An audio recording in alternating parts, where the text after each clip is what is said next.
అందరు కలిసి ఒప్పుకున్నారు. పాసింగ్ చెప్తున్నారు ఏం లేదు ఆలోచిస్తారు. మళ్ళీ ఏమంటారో తెలియదు. ఈ రోజు మాత్రం చూడండి చేతులు ఏం లేదు. వాటికి కలెక్టర్ ఫోన్ వచ్చాను మేడంకి.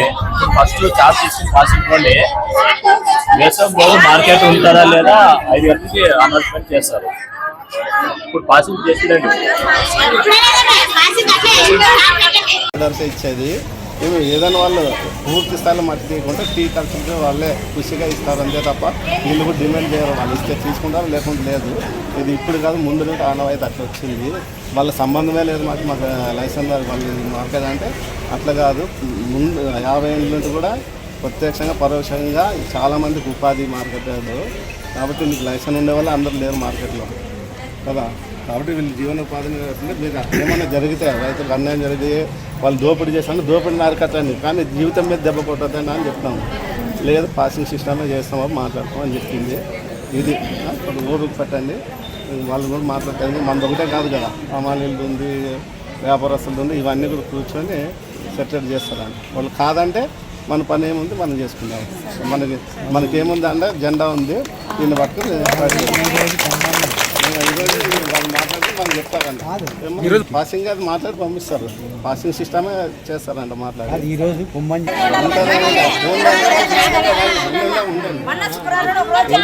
ఉండమ్మా. ఇప్పుడు మేడం వాళ్ళు మాట్లాడి డిస్కస్ చేసి తర్వాత దాన్ని ఫోన్ తగ్గిస్తాము పోతురా అని చెప్పింది ఆయమ్మ. మాట్లాడి చెప్తారు. ఇప్పుడు మీ ఓనర్లు కూడా ఉంటారు కదా, వాళ్ళు కూడా మాట్లాడదాం. మీకు నంబర్లు ఉంటే మీకు ఉంటే అడిగి పోయి చెట్టు కింద పోదాము, ఫోన్ చేస్తాను నేను. భారత కమ్యూనిస్ట్ పార్టీ ఆధ్వర్యంలో మార్కెట్ యార్డ్లో గత 30-40 సంవత్సరాల నుండి ఆడ కూలీ వాళ్ళు మధ్యాహ్నం ట్రేడింగ్ అయిన తర్వాత ట్రేడర్స్ ఈ కూలీలు తీసుకొని రైతు తెచ్చినటువంటి సరుకులో మట్టి రాయిలు ఉంటే దాన్ని క్లీన్ చేసుకుని వాళ్ళు వ్యాపారం చేసుకునే వాళ్ళు. ఆ కూలి పనికి వచ్చే వాళ్ళు వీళ్ళ అమ్మ వాళ్ళు, వీళ్ళ అవ్వ వాళ్ళు, వీళ్ళ జేజమ్మ వాళ్ళు కూడా అప్పటి నుండి కూడా ఈ పని చేస్తూ ఉన్నారు. ఈ మధ్య కాలంలో ప్రభుత్వము మరి రైతుకు మేలు జరగాలని చెప్పే ఉద్దేశంతో పాసింగ్ విధానాన్ని రద్దు చేయాలి అని చెప్పడంతో వీళ్ళకి ఉపాధి కోల్పోయి దాదాపు 100ల సంఖ్యలో ఉపాధి కోల్పోయి వాళ్ళ జీవన ఉపాధి ఆర్థిక ఇబ్బందులు ఎదుర్కొంటున్నారు. కాబట్టి ఆ సిస్టమ్ చేస్తే ఈ యొక్క మార్కెట్ రైతు మీదనే ఆధారపడి ఉన్నటువంటి దేశమే. అందులో భాగంగా ఆదోని కూడా రాష్ట్రంలోనే 2వ మార్కెట్. ఇది చాలా పెద్ద మార్కెట్. మరి ఈ యొక్క సిస్టము గతంలో కూడా 30-40 ఏళ్ళ కింద కూడా మరి శనక్కాయలు వేల సంఖ్యలో అరవేల్సి వచ్చేది. మరి ఆ రోజు కూడా 1 సంచి 2 సంచులు కింద పోసి మరి కేజీ 2 కేజీలు బాధ ఇచ్చేవాళ్ళు ఆ మట్టి రాయిలకి. మరి ఆ రోజుల్లో మన ఆదోన్లో పెద్ద పరిశ్రమలు అంటే టీజీ వాళ్ళది, తర్వాత ఏటీఆర్ ఆయిల్ మిల్లు, ఇట్లా అనేక పెద్ద పెద్ద పరిశ్రమలు ఉండేవి. మరి ఆ రోజుల్లో మట్టి ఎక్కువ తక్కువ వస్తే టీజీ ఫ్యాక్టరీలోన దాదాపు చెట్టు అంత హైటు ఆ యొక్క మట్టిని రాయల్ని కుప్ప వేసి దళాలి అంగడి ఓనర్లు పేమెంట్కి డబ్బులకు పోతే సరుకు తీసుకున్న దానికి డబ్బులకు పోతే ఆ ఓనర్ ఆ రోజుల్లోనే కోట్ల రూపాయలు వాళ్ళు దళాల అంగడి వాళ్ళకి పేమెంట్ చేయకుండా మీరు ఇచ్చిండేది నాకు మట్టి రాయలు చూడండి, ఆ మట్టి తీసుకోండి అని చెప్పడం జరిగింది.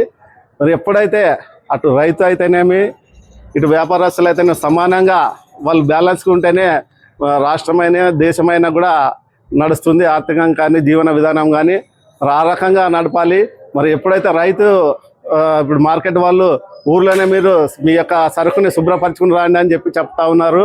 మరి ఒక రైతు అక్కడ 50 సంచులు 20 సంచులు 100 సంచులు క్లీన్ చేయాలంటే అక్కడ కూడా కూలి వాళ్ళు పెట్టే వాళ్ళు శుభ్రపరచుకుని రావాలి. మరి ఇక్కడ ఆదోనికి తెస్తే ఎవరైతే ట్రేడర్స్ ఉంటారో కొన్న వాళ్ళు ఉంటారో వాళ్ళే కూలీలు ఇస్తారు. ఒక రకంగా చూస్తే అది రైతుకే మిగులు. మరి ఆ సిస్టమ్ని ఇప్పుడు ఈ ఏదైతే పాసింగ్ సిస్టమ్ ఉంది దాన్ని యథావిధిగా కొనసాగించి వీళ్ళకి జీవన ఉపాధి కల్పించాలని చెప్పి ఈరోజు భారత కమ్యూనిస్ట్ పార్టీ ఆదోని సమితి ఆధ్వర్యంలో సంబంధిత సెక్రటరీ గారికి వాళ్ళ తరఫున వినతి పత్రం ఇవ్వడానికి వచ్చాము. ఖచ్చితంగా ఏదైతే పాసింగ్ విధానం ఉందో దాన్ని అమలుపరచాలని చెప్పి భారత కమ్యూనిస్ట్ పార్టీకి డిమాండ్ చేస్తాం. నా పేరు టి వీరేష్, ఆదోని భారత కమ్యూనిస్ట్ పార్టీ సెక్రటరీ.